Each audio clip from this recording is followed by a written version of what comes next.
ตลาดชดพี่น้องบ้านนางลาวเด้อนี่ตลาดชดมาไปเอาลูกชิ้นนะเอาลูกชิ้นเหรอมาเอาลูกชิ้นบ่เอาลูกใหญ่นี่บ่ไม่เท่าไหร่นี่สักหน่อยนี่เอาไม้หนึ่งเอาไม้หนึ่งทำหมดเลยตลาด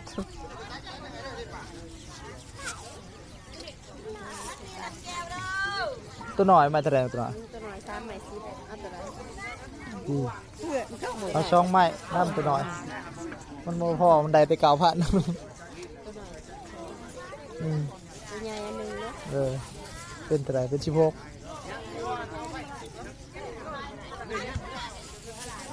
นับเอาพ่อบ่เรือตลาดสดพี่น้องยามเช้า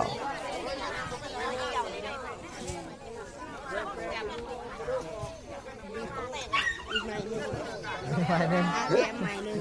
เอาไทยอีกแล้วไทยอีกระวังมาอย่าเห็ดมัน